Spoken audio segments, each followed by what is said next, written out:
Sophie rentre péniblement chez elle, ses larmes se mêlant à la pluie qui la trempe jusqu'aux os. La robe élégante qu'elle avait portée pour cet événement solennel collait mal à son corps.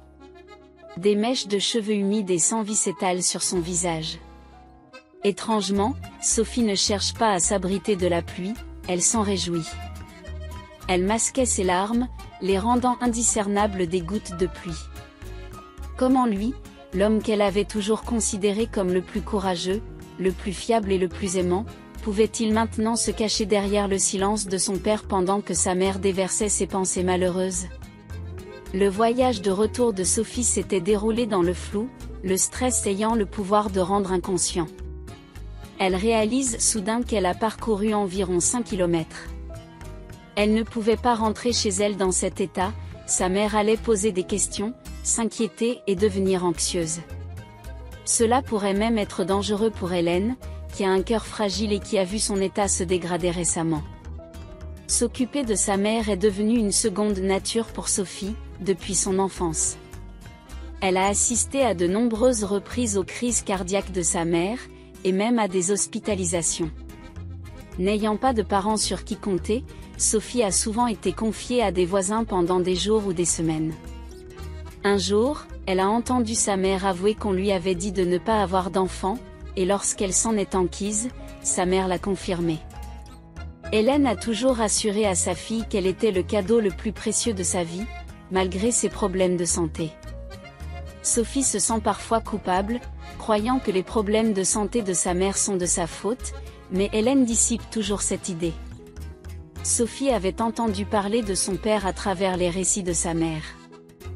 Ils s'étaient rencontrés par hasard sur un pont, c'était un beau jeune homme qui se trouvait en ville pour une conférence d'étudiants, et Hélène était en vacances. Ils ont passé 2 jours inoubliables ensemble. Mais le destin s'en est mêlé et ils n'ont pas pu se retrouver. La mère de Sophie parlait souvent avec amour du père de Sophie, même si elle le connaissait peu. Seule à une table du centre commercial bondé, Sophie se remémore son passé, cherchant à oublier son récent chagrin d'amour. Des couples amoureux l'entourent et le serveur, apparemment sympathique, lui apporte un café, mais son attention n'est que superficielle. Sa mère était la seule personne qui se souciait vraiment d'elle, mais sa santé se détériorait. Sophie avait gardé l'espoir que Ron l'aimait vraiment, malgré la vérité révélée aujourd'hui. Elle se consolait avec la chaleur de son café, même si ce n'était que pour un moment fugace. C'était peut-être une chance que Ron ait montré son vrai visage maintenant, avant que leur relation ne s'approfondisse. Sophie avait pensé qu'il la demanderait en mariage, surtout après l'avoir présentée à ses parents. Sophie avait récemment obtenu son diplôme de couture, et comme sa mère, était devenue couturière. Elle chérissait ce métier depuis l'enfance, trouvant du plaisir dans la conception et la sélection des tissus. C'est une forme de magie pour elle, qui transforme les chutes de tissu en belles robes, comme elle transformait autrefois ses poupées en princesses. Sa mère travaillait de longues heures, laissant Sophie seule, mais la couture la réconfortait et la distrayait des difficultés de la vie. En rentrant du travail, la mère de Sophie ne pouvait cacher son admiration pour les créations de sa fille. Elle lui prédit même un brillant avenir en tant que créatrice de mode. Sa mère était tellement impressionnée qu'elle a fièrement exposé les chefs-d'œuvre de Sophie dans son propre atelier et les a partagés avec ses collègues. Cependant, la vie a pris une autre tournure pour Sophie après qu'elle a terminé l'école. Elle a choisi de suivre des cours de couture et de poursuivre une carrière de couturière qualifiée, en travaillant dans un atelier voisin. Au fil du temps, elle a excellé dans l'art de confectionner des tenues à la perfection, même dans les cas les plus difficiles. Le dévouement et le talent de Sophie la distinguent dans son métier. Un jour où il fait froid, Sophie commande un café supplémentaire, non seulement pour se réchauffer, mais aussi pour éviter de tomber malade et de contaminer sa mère. L'inquiétude était réelle, compte tenu des problèmes de santé persistants de sa mère. Bien qu'âgée d'une 40aine d'années, sa mère s'essoufflait en marchant comme une personne âgée, et son armoire à pharmacie débordante témoignait de son état. Ces soucis pèsent lourdement sur le cœur de Sophie. Et puis il y avait Ron, qui avait une façon unique d'égayer le monde de Sophie. Fils de parents aisés, Ron semblait glisser sans effort dans la vie, se faisant des amis, voyageant et se délectant d'un flot ininterrompu de fêtes. Son sourire contagieux et son optimisme radieux remontaient le moral de ceux qui l'entouraient. Ron était également exceptionnellement beau, avec sa grande carrure athlétique, ses traits ciselés, son sourire blanc éblouissant et ses charmantes fossettes. Malgré l'attrait d'une éventuelle carrière de mannequin, Ron avait d'autres aspirations. Il était sur le point de terminer son avant-dernière année dans une prestigieuse université économique, avec à l'horizon des examens, un mémoire de fin d'études et la transition imminente vers l'entreprise prospère de services automobiles de son père. La rencontre improbable entre Sophie, la couturière travailleuse, et Ron, l'insouciant héritier d'un empire commercial, a eu lieu dans une boîte de nuit. Sophie n'aime pas trop ce genre d'endroit, car il épuise rapidement ses finances. Pourtant, elle ne peut pas refuser son amie d'enfance et voisine, Cathy, qui la persuade de s'inscrire. Au milieu de la musique trépidante et de l'atmosphère enfumée, Sophie se retrouve sur la piste de danse avec Cathy. Elle se demande ce qui a bien pu attirer son amie dans cet environnement. Puis Ron est apparu, dansant avec elle et imitant ses mouvements de manière ludique. Cette interaction inattendue laissa Sophie à la fois troublée et intriguée. À sa grande surprise, il ne l'a pas abandonnée, mais a demandé à la raccompagner à sa table. Leur conversation est difficile en raison de la musique à fond, mais Ron parvient à couvrir Sophie de compliments qui résonnent profondément en elle. Pour la première fois, elle reçut des compliments sur sa beauté, ce qui la laissa bouche bée. Il était évident que l'admiration de Ron était sincère. La silhouette grande et mince de Sophie et ses traits anguleux étaient passés inaperçus dans le passé, mais Ron la voyait différemment. Il lui demanda son numéro de téléphone et, alors qu'il l'appelait pour échanger les numéros, il laissa une impression durable en lui embrassant la main. Sophie est captivée, mais elle ne sait pas si Ron lui tendra à nouveau la main. Pendant son jour de congé, Sophie est partagée entre l'excitation et la nervosité, espérant que Ron l'appellera. Elle souhaitait ressentir les mêmes émotions que la veille, mais craignait qu'il ne la déçoive. Lorsque Ron appelle, il propose de se retrouver dans 1 heure pour une promenade dans un parc, l'occasion d'apprendre à mieux se connaître. La connexion était indéniable et Sophie se prépara avec une excitation incontrôlable à leur rendez-vous. Elle essaya méticuleusement plusieurs tenues et se maquilla même légèrement, ce qui n'était pas courant chez elle. Elle s'efforce de dissimuler son anxiété à sa mère, ne voulant pas l'inquiéter outre mesure.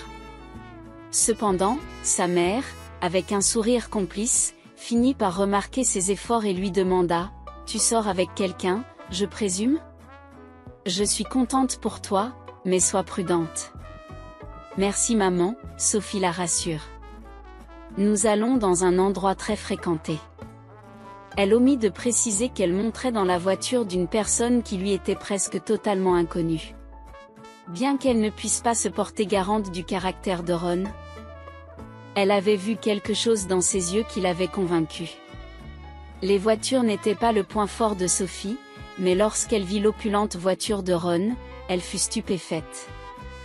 La voiture était d'un bleu profond, élégant et brillant, qui respirait le luxe. « Le carrosse est servi », déclara Ron en souriant depuis le siège du conducteur. Prenant son courage à 2 mains, Sophie monta dans la voiture, malgré la grande différence de richesse. À sa grande surprise, Ron la traita avec gentillesse, parsema son discours de plaisanterie, lui fit des compliments, s'intéressa à sa vie et partagea des détails de la sienne. Peu à peu, Sophie se détend. Ron semblait naturel, intelligent et charmant, bien loin des stéréotypes de fils gâté et riche qu'elle avait rencontrés. Ils se promenèrent tranquillement dans un beau parc, profitant des fontaines, nourrissant les canards et partageant des rires. « J'ai l'impression d'avoir enfin rencontré une âme sœur », confie Ron à Sophie. « Tu es si authentique, tu ne ressembles à aucune des personnes que j'ai rencontrées. » D'autres ? Sophie répond en souriant. Est-ce qu'ils sont artificiels ou quelque chose comme ça? Exactement, s'exclame Ron. C'est le mot parfait.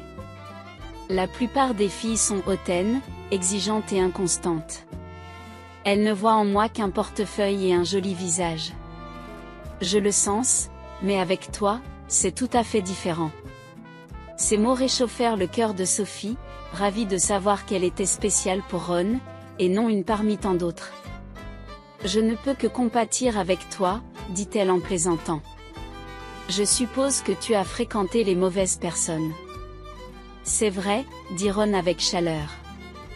Tu es comme une bouffée d'air frais. Pour Sophie, leur histoire d'amour ressemble à un conte de fées.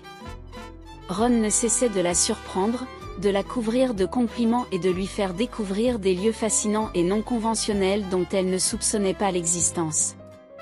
Il se délectait de ses réactions, de sa surprise et de son admiration, lui faisant souvent remarquer « Tu es si facile à satisfaire. » « C'est merveilleux, disait-il. Je me sens complètement différent en ta présence. Je ne peux même pas l'exprimer avec des mots. » Profondément impressionné par la sincérité et la nature intacte de Sophie, Ron prend soin d'elle, cherchant à la satisfaire et à la protéger. Pour la première fois, Sophie se sentait comme une véritable princesse, choyée, délicate et aimée. Hélène, la mère de Sophie, finit par remarquer les changements chez sa fille et commença à lui poser des questions sur son petit ami, s'inquiétant de son choix, surtout lorsqu'elle apprit qu'il était riche. « Sois prudente, ma fille. Les gens riches choisissent souvent des partenaires qui correspondent à leur statut tout en s'amusant avec les autres, a-t-elle averti. Ron n'est pas comme ça, rétorque Sophie. De plus, nous sommes au XXIe siècle et tu t'accroches encore à des reliques du passé. Je ne veux pas qu'il te brise le cœur, dit sa mère avec anxiété, en secouant la tête. En fin de compte, les inquiétudes d'Hélène n'étaient pas tout à fait infondées. Le temps passe et les différences entre Sophie et Ron deviennent évidentes. Bien que Sophie reste éprise, elle refuse d'accepter le fait qu'ils n'ont peut-être pas d'avenir ensemble. Près d'un an après le début de leur relation, Sophie et Ron sont devenus plus sérieux. Ron a terminé ses études et commence à travailler pour son père, désormais indépendant financièrement. Sophie a fêté l'événement avec lui, pensant qu'une demande en mariage était imminente. Mais les mois passent et aucune demande en mariage ne se concrétise. Un jour, alors qu'il feuilletait les photos de voyage de Ron, celui-ci lui dit nonchalamment, « Un jour, je te montrerai toute cette beauté. Tu seras magnifique dans un maillot de bain blanc contre les vagues de l'océan. Quand je serai diplômée, j'annoncerai que j'ai une fiancée. » Le cœur de Sophie se serre à l'évocation d'une demande en mariage. « Bien sûr. Ma fiancée, » affirme Ron. « Qu'y a-t-il de mal à cela? Il me semblait évident que nous allions nous marier. Ce n'est pas encore le bon moment, mais l'événement est tout proche. » Folle de joie, Sophie serra Ron dans ses bras en fermant les yeux. Ron n'avait pas fait de demande officielle en mariage, et il n'avait pas été question de projet de mariage, mais cette conversation avait clairement montré qu'il finirait par se marier. Ron, ayant terminé ses études, commença à travailler pour son père et à gagner un revenu substantiel, ce qui fit naître chez Sophie l'espoir d'une demande en mariage imminente. Cependant, plusieurs mois se sont écoulés après l'obtention de son diplôme, et aucune demande en mariage n'a été faite. Un jour, Ron annonce qu'il est temps pour Sophie de rencontrer ses parents. La famille était impatiente de la rencontrer, signe que leur relation était très sérieuse. Sophie se sentait anxieuse à l'idée de rencontrer les parents de Ron, car elle voulait faire une bonne impression à sa future belle famille. Elle décide de ne pas informer sa mère de cette rencontre pour éviter qu'elle ne s'inquiète. L'état de santé de sa mère s'était dégradé et Sophie se concentrait sur une consultation prochaine avec un professeur renommé qui pourrait lui apporter une lueur d'espoir dans sa lutte contre la détérioration de son état de santé. En se rendant au restaurant, Sophie a opté pour le bus plutôt que pour le taxi afin d'économiser de l'argent. Elle était à la fois impatiente et nerveuse à l'idée de rencontrer la famille de Ron, espérant une relation harmonieuse et chaleureuse avec sa future belle-famille potentielle. Le jour de paie n'était pas encore arrivé dans une semaine, et la plupart de ses revenus du mois avaient déjà été alloués pour couvrir les frais médicaux de sa mère. Pourtant, la jeune fille trouve du réconfort dans le bus, appréciant les trajets tranquilles à travers la ville. Elle choisissait souvent délibérément des trajets plus longs pour s'imprégner du paysage urbain et de ses propres réflexions. Mais cette fois-ci, Sophie ne parvient pas à retrouver son calme habituel. L'inquiétude s'installe dans ses pensées, comme un pressentiment que le dîner ne se passera pas aussi bien qu'elle l'espérait. Le bus était presque vide, l'heure de pointe étant passée depuis longtemps, et Sophie appuya sa tête contre la vitre fraîche, se demandant si son choix vestimentaire était approprié. Sa robe était d'une longueur convenable, mais elle se demandait si les parents de Ron ne trouveraient pas les épaules dénudées trop révélatrices. Un tailleur pantalon aurait peut-être été plus approprié. Ces réflexions furent brusquement interrompues par un cri aigu du conducteur du bus, qui venait de découvrir un cas de fraude. L'attention de Sophie se porte alors sur l'agitation qui règne à l'avant du bus. Une scène discordante se déroule près du siège du conducteur. La conductrice, une femme robuste aux cheveux décolorés et au maquillage criard, portant un gilet orange, était en train d'affronter une femme âgée et frêle. La passagère âgée se cramponnait à son siège, serrant fermement un sac lourd, défiant la conductrice. « Je vous le dis, jeune homme, je me rends à l'hôpital pour voir mon petit-fils. J'ai dépensé mes derniers sous en cadeau pour lui. Vous ne comprenez pas?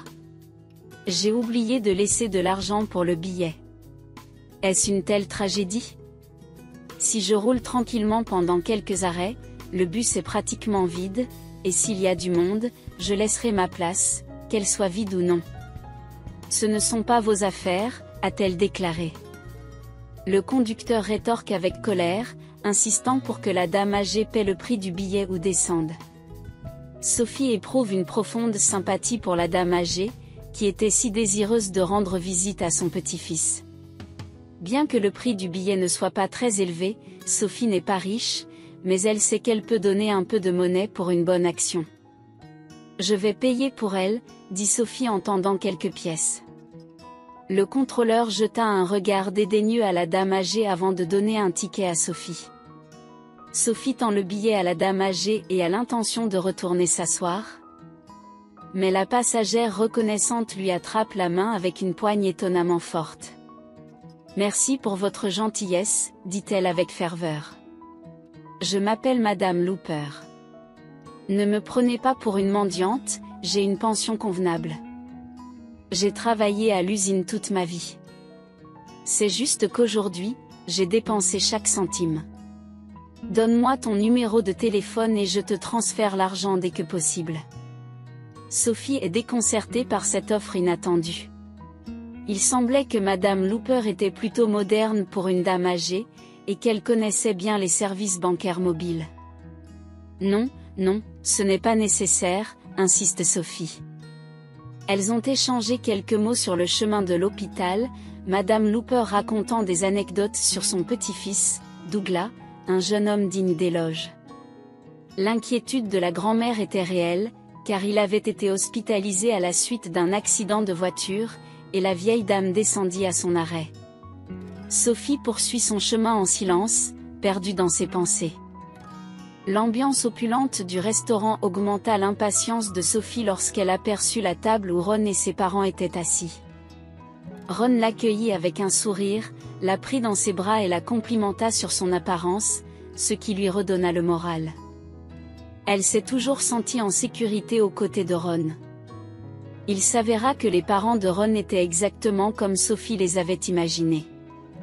Son père, un homme athlétique et soigné, aux cheveux gris élégants sur les tempes, affichait un bronzage et de beaux traits avec des fossettes sur les joues.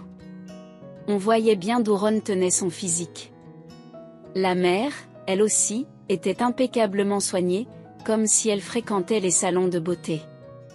Son visage était lisse, sa peau impeccable et sa posture royale, et ses yeux bleu clair avaient un regard perçant et froid.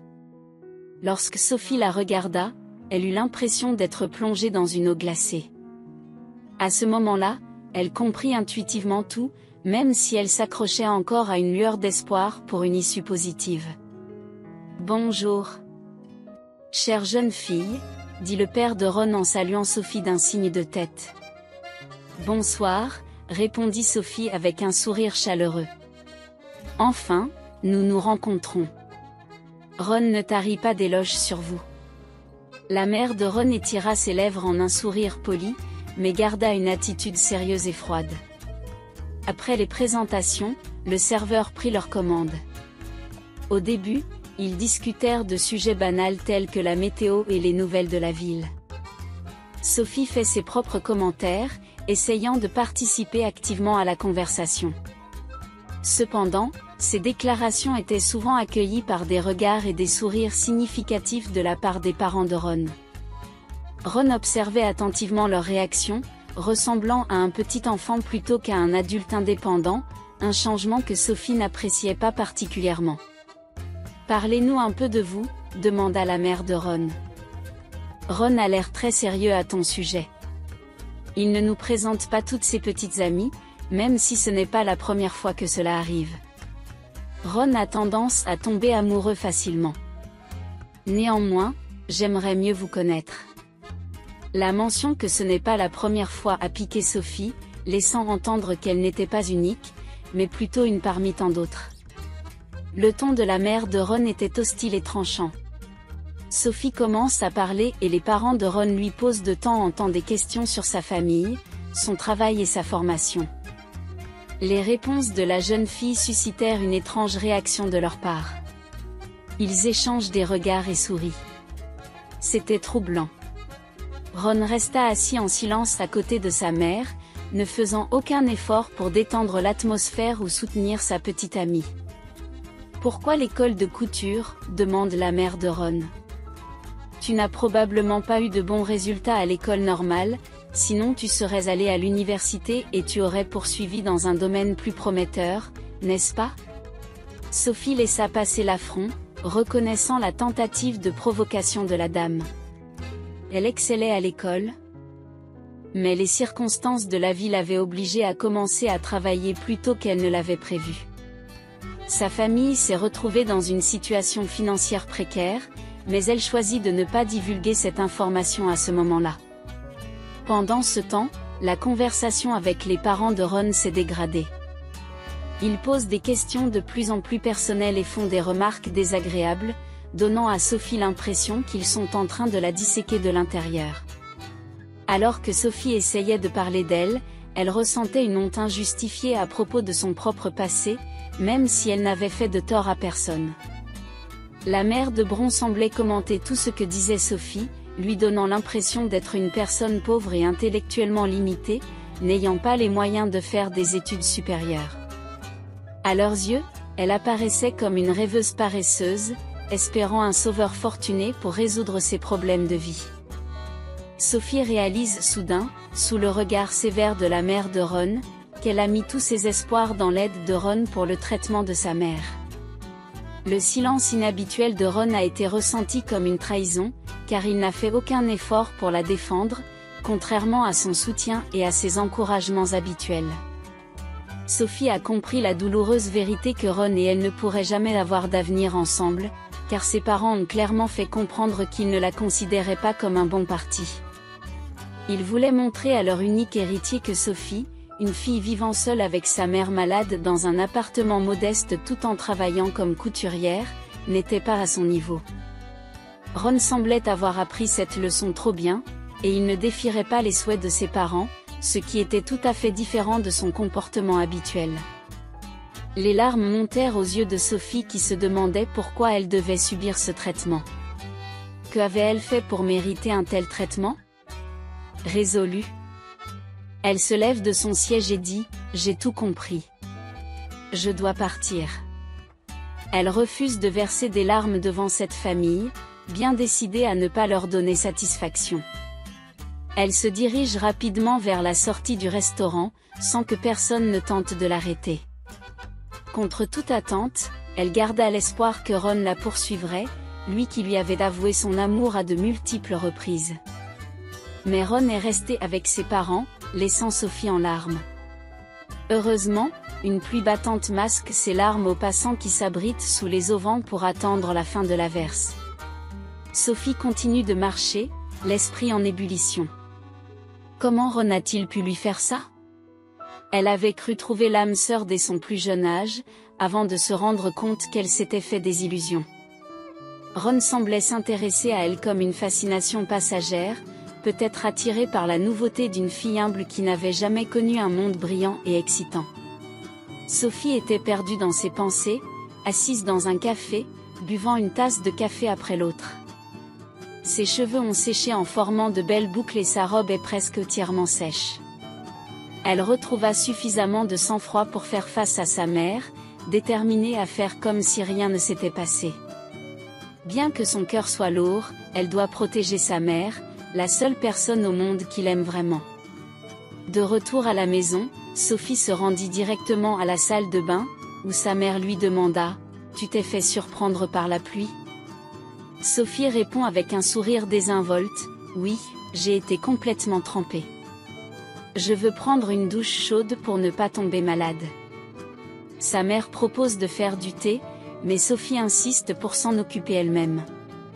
Quelques larmes s'échappent, soulageant et évacuant les émotions négatives qu'elle portait en elle. Depuis ce soir-là, Sophie faisait comme si de rien n'était, mais sa mère avait remarqué des changements chez sa fille. Il était impossible de cacher quoi que ce soit à ses yeux attentifs. Sa mère lui demanda « Tu t'es disputée avec Ron ?» Sophie avoua « Oui, nous avons rompu. Il s'avère que c'est un peu un fils à maman. Heureusement que je m'en suis rendu compte à temps. » Lorsque sa mère lui demande s'il l'a blessée, Sophie lui assure que ce n'est pas le cas. Cependant, au fond d'elle-même, elle souffrait toujours. Tout en poursuivant sa vie, en travaillant, en rencontrant des gens et en lisant pour se distraire, Sophie n'arrive pas à se débarrasser de sa déception. Ses rêves d'une vie heureuse avec l'homme qu'elle aimait ont été brisés. Elle aspirait toujours à la version idéalisée de Ron qu'elle avait imaginée avant leur rencontre, mais elle avait fini par accepter qu'une personne aussi parfaite n'existait probablement pas.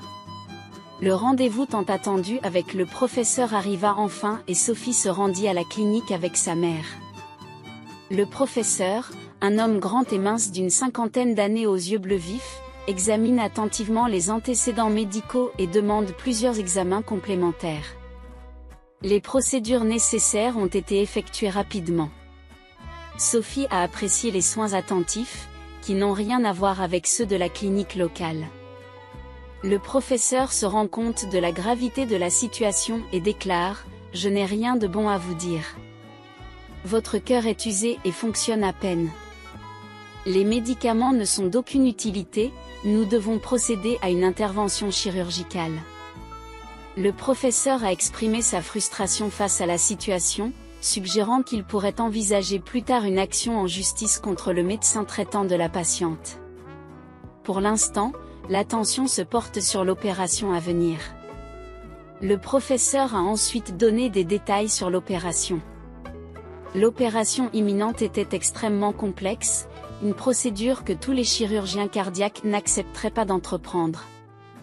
Dans cette situation critique, il était impératif de se faire soigner dans la capitale, ce qui impliquait des dépenses pour le voyage, l'hébergement, les médicaments coûteux et l'opération elle-même. La couverture de l'assurance n'a pas suffi à couvrir le coût total, laissant Sophie et sa mère dans un dilemme financier. La perspective de vendre leur appartement et de se retrouver à la rue était leur seul recours. La gravité de la situation a été soulignée par l'expression sombre du professeur, qui a déclaré « Chaque jour compte.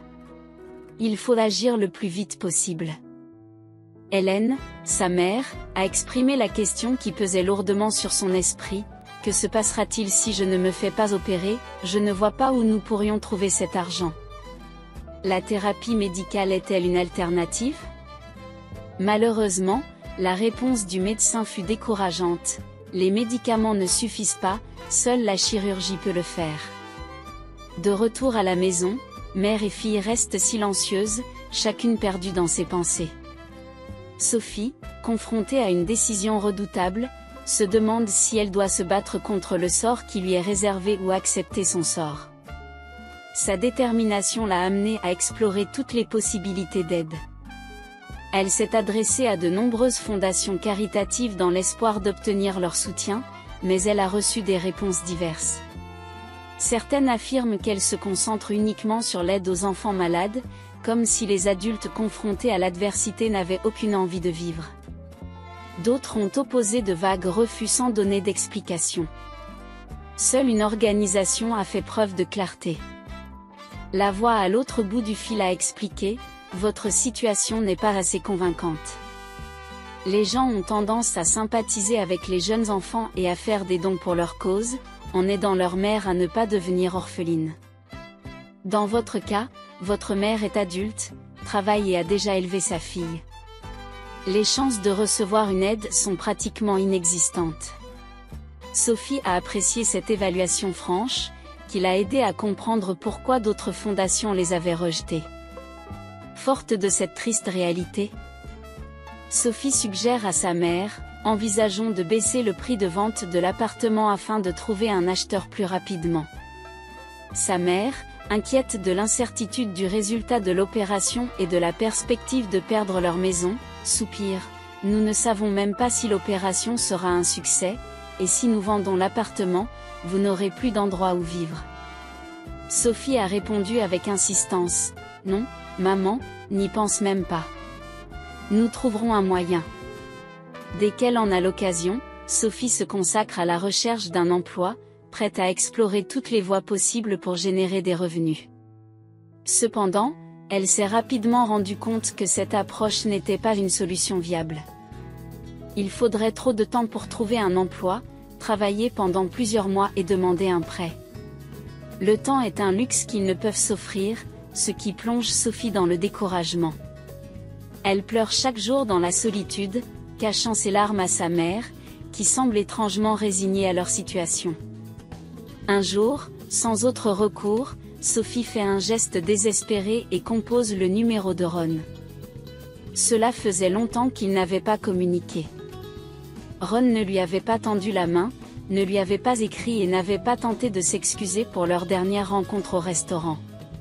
Sophie nourrissait un profond ressentiment à l'égard de Ron, qu'elle considérait comme étroit d'esprit et trop attaché à sa mère.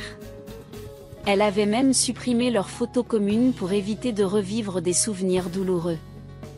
Cependant, Ron est son dernier espoir, il est riche et pourrait être prêt à lui prêter les fonds nécessaires, même avec des intérêts. Ron répond à l'appel avec de la surprise dans la voix, mais sans aucune trace de culpabilité ou de remords.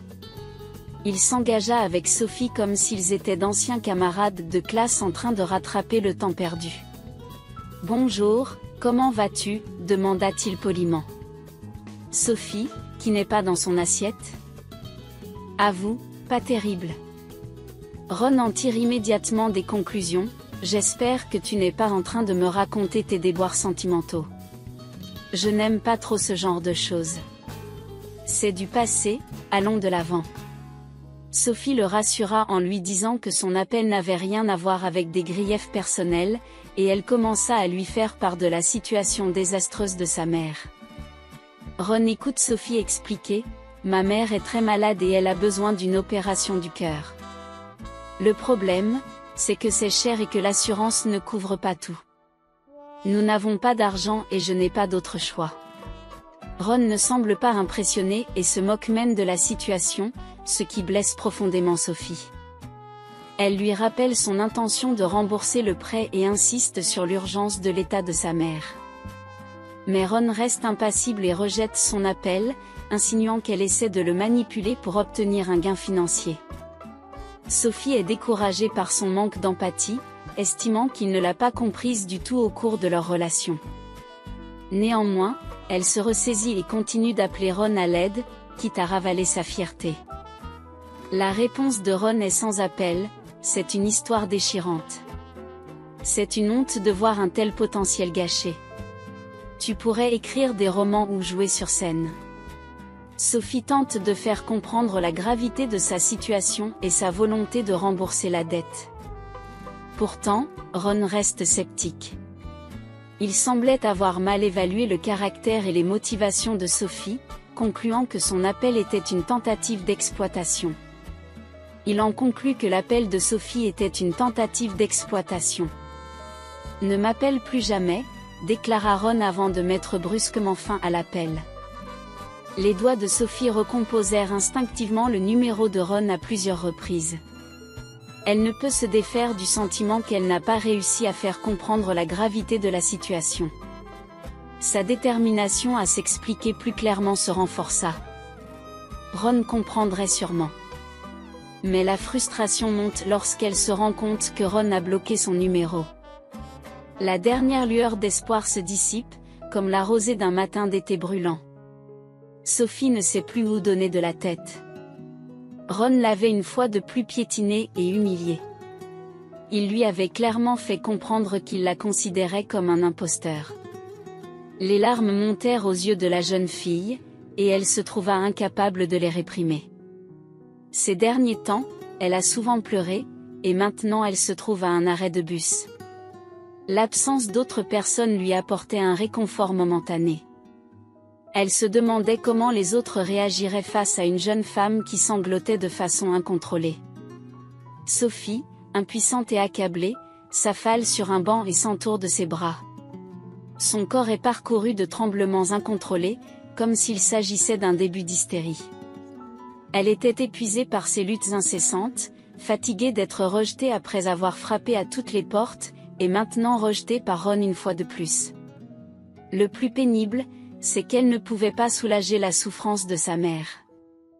Hélène, sa mère, s'était visiblement détériorée sous ses yeux, incapable d'aller travailler plus longtemps et coincée dans un interminable congé de maladie.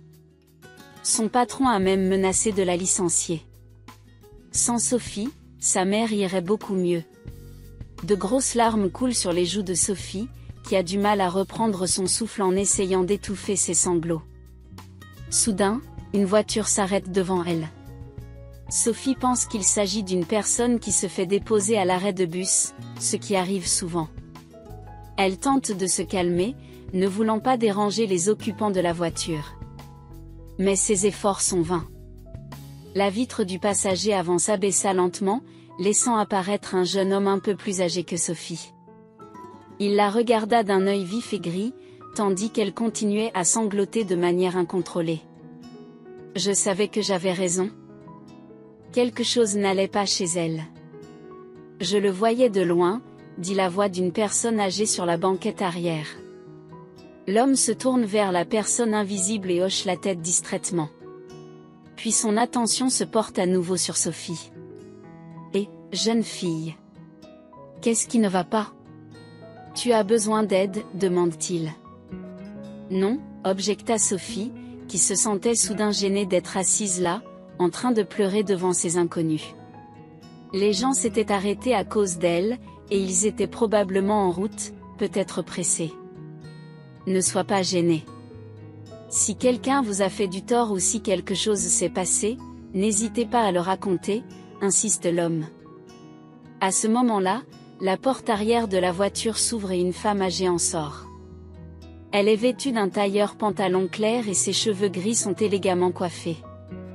Elle ne ressemblait en rien à la femme du bus qui n'avait pas les moyens de payer le prix de la course, et pourtant, c'était bien elle, Madame Looper.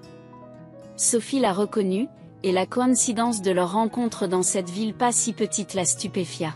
« Oh mon Dieu, je vous connais », dit Sophie en souriant. « Madame Looper, quelle coïncidence ! Quelles sont les chances que nous nous rencontrions à nouveau ? » « Bien sûr, je me souviens de l'histoire, » répond chaleureusement Madame Looper. « C'est la fille du bus, celle qui a payé pour moi. J'allais vous rendre visite à l'hôpital. » L'homme sort lui aussi de la voiture. La grand-mère et le petit-fils se tiennent maintenant devant Sophie, dont les larmes se sont taries sous l'effet de la surprise. « Eh bien, peux-tu enfin nous dire ce qui t'est arrivé ?» demande Madame Looper. « Ne sois pas timide, dis-le-moi. Tu es une gentille fille qui m'a aidée à l'époque, et tu n'es pas restée indifférente. Peut-être que nous pouvons faire quelque chose pour toi aussi. Sophie pousse un soupir. Comment ces gens pourraient-ils l'aider? Elle était confrontée à des problèmes insurmontables. Et personne au monde ne semblait capable de l'aider. Néanmoins, Sophie réalisa soudain qu'elle voulait partager ses malheurs avec quelqu'un, et ces deux-là, Douglas et sa grand-mère, étaient prêts à l'écouter. Le cœur de Sophie se réchauffa à l'idée de pouvoir enfin partager son fardeau avec quelqu'un. « C'est exactement ce dont j'ai besoin », s'exclame-t-elle. « Alors, peux-tu enfin nous dire ce qui t'est arrivé ?» demande encore Madame Looper. « Et tu n'es pas pressée ?» Sophie acquiesce et commence à raconter son histoire. L'atmosphère chaleureuse, les meubles élégants et la musique apaisante de la pizzeria créent un cadre idéal pour leur conversation. Malgré l'opposition de Sophie, Douglas insista pour payer leur commande et ils s'installèrent à une table nichée derrière un étalage de fleurs fraîches. « Racontez-nous vos problèmes, » dit Madame Looper en souriant. « Nous allons réfléchir ensemble à la manière de vous aider. » Sophie acquiesça, toujours perplexe quant à l'intérêt de ces personnes au grand cœur à l'écouter, et encore moins à l'aider. Néanmoins, elle avait une envie irrésistible de partager son fardeau. Leur avenir était sombre, dépourvu de tout bonheur.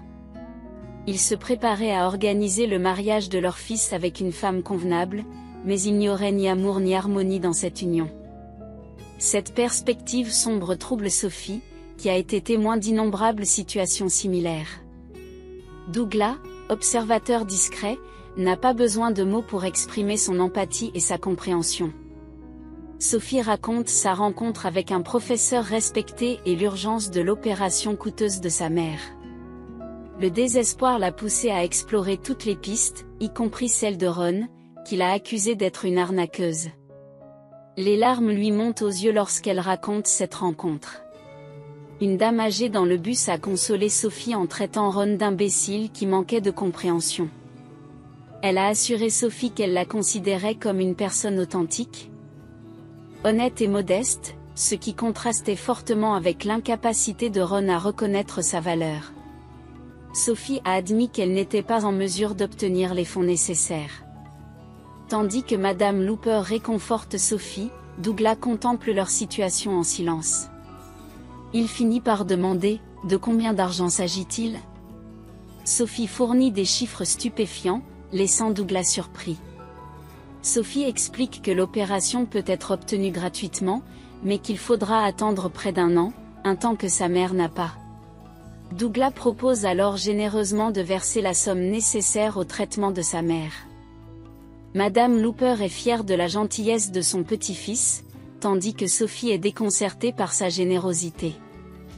Malgré ses hésitations, Douglas rassure Sophie en lui disant qu'il en a les moyens et qu'il consacre chaque année une partie de ses revenus à des œuvres de bienfaisance. Il lui explique qu'ils se sont rencontrés dans des circonstances apparemment fatidiques. Il leur propose de créer une entreprise spécialisée dans la confection de vêtements sur mesure, en s'appuyant sur le talent évident de Sophie. L'investissement couvrirait les frais médicaux de sa mère et elle pourrait le rembourser progressivement sur les bénéfices lorsque l'entreprise aurait décollé. Reconnaissante mais encore réticente, Sophie propose que l'aide financière soit structurée sous la forme d'un prêt remboursable au fil du temps. Madame Looper la réprimande gentiment pour son entêtement et Douglas lui propose un autre plan, créer un atelier de confection de vêtements sur mesure. Ils échangent leurs coordonnées et Sophie a l'impression de vivre un rêve.